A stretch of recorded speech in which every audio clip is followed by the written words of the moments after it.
साथियों नमस्कार।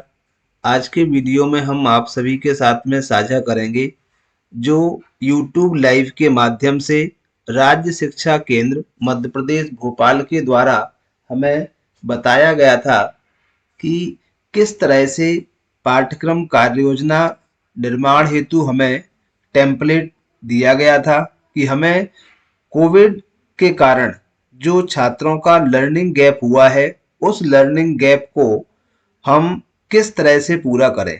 इस लर्निंग गैप को पूरा करने के लिए राज्य शासन द्वारा और आरएसके की टीम द्वारा हम सभी लोगों को विभिन्न योजनाओं के माध्यम से बताया जा रहा है किस तरह से लर्निंग गैप को पूरा करना है। इसके लिए कुछ हमें लर्निंग गैप सामग्री भी दी गई है।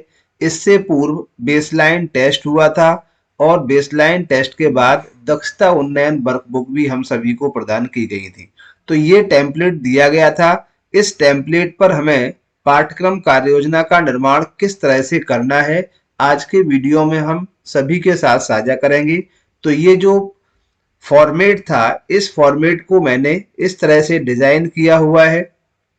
उस डिजाइन को भी हम आप सभी के साथ में बताते हैं।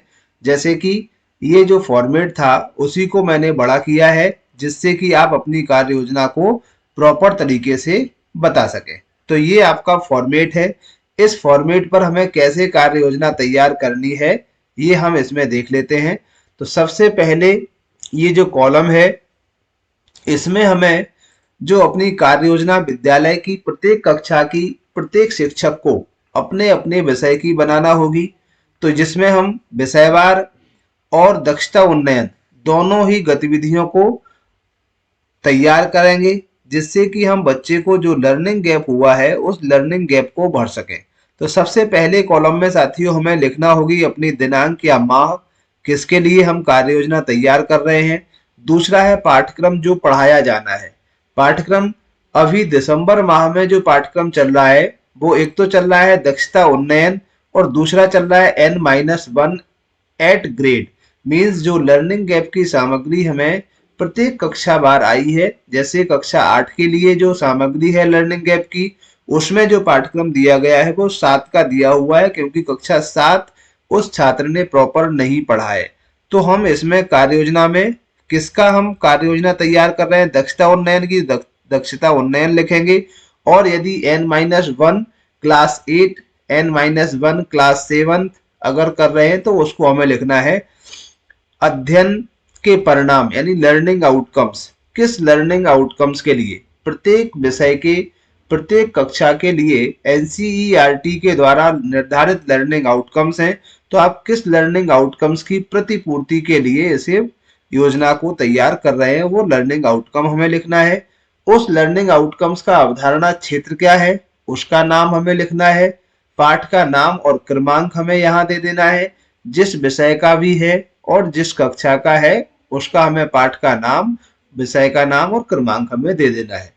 इसको हमें कराने के लिए टीएलएम क्या हम यूज करेंगे उस टीएलएम को हम यहाँ पर लिख देंगे। अनुमानित समय या कालखंड इसे हम एक पीरियड में यानी एक कालखंड में 2 कालखंड में पूरा करेंगे। जितना भी समय हमें इसमें लग रहा है वो हम यहाँ समय लिख देंगे। अब इसके बाद जो अंतिम कॉलम है सबसे महत्वपूर्ण है। इसमें हमें बताना है कि जो हम दे रहे हैं वो गृह कार्य होगा या कक्षा कार्य में हम पूरा करेंगे।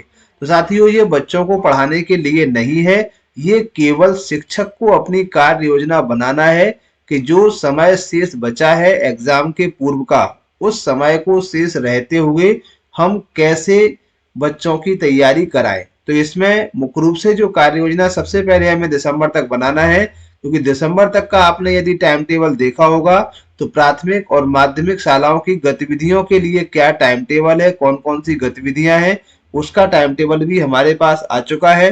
हम उसी के अनुसार अपनी कार्य योजना का निर्माण करें। तो अभी दिसंबर माह में जो हमें कराना है मुख्य रूप से दक्षता उन्नयन और N-1 ये हमें कराना है। 1 जनवरी से हमारा पाठ्यक्रम कक्षा वाइज शुरू होगा तो उसे भी हम इसी टेम्पलेट पर यानी इसी फॉर्मेट पर बना सकते हैं। इस फॉर्मेट को आप डाउनलोड भी कर सकते हैं हमारे डिस्क्रिप्शन से। इस फॉर्मेट की लिंक आपको वहां से मिल जाएगी। तो वहां से आप सभी लोग जो भी इस वीडियो को देख रहे हैं आपके उपयोग का है तो आप इसे डाउनलोड कर सकते हैं। इसमें हम देख पा रहे हैं कि जो पाठ्यक्रम है वो पाठ्यक्रम यदि हम देखें तो जो पुनर्योजित पाठ्यक्रम प्रत्येक विषय का दिया गया है।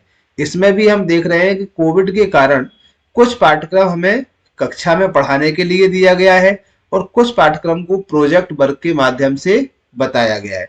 तो साथियों, जो पाठ्यक्रम के आधार पर वार्षिक परीक्षा होगी वो इसी तरह से होगी। हो सकता है कि होम असाइनमेंट के मार्क्स आपको अलग से दिए जाए, उसके लिए भी शीघ्र ही कुछ ना कुछ हमारे सामने निर्णय होकर के आ जाएगा।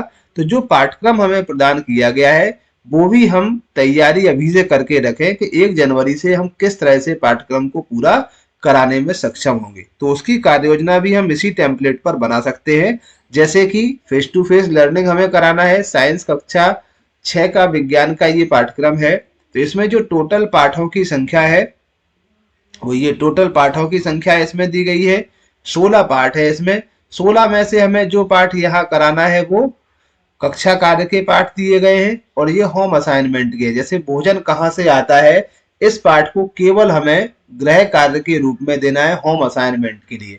और बच्चे से ये प्रोजेक्ट या क्रियाकलाप कराएं कि भोजन कहाँ से आता है। बच्चे को फास्ट फूड, जो कि आज की डेट में किसी भी बच्चे से पूछे तो ये उनकी पहली पसंद होगी। तो इसके लिए फास्ट फूड और जंक फूड में निबंध के लिए 10 वाक्य कि आपसे कोई लाभ है या हानियां है, 10 लाइनें हम इसको प्रोजेक्ट के रूप में दे सकते हैं। छात्र अपने आसपास कुपोषित बच्चों की जानकारी प्राप्त करें। बच्चों से कहें 2 क्वेश्चंस हैं इस पाठ के लिए, इनको पूरा करके लेके आते हैं तो पहला वाला पाठ उनका कंप्लीट हो जाएगा और बच्चे इसके बारे में अच्छे से समझ सकते हैं। दूसरा है भोजन के घटक, ये हमें क्लास में पढ़ाना है तो हम इसकी कार्य योजना क्लास के हिसाब से बनाएंगे और इसकी कार्य योजना उनके होम असाइनमेंट के आधार पर ही बनाएंगे। तो साथियों, इस तरह से ये जो हमें बनाना है फॉर्मेट, वो इसी फॉर्मेट पर हम बनाएंगे प्रॉपरली। तो ये जो फॉर्मेट है दोनों के लिए ही होगा।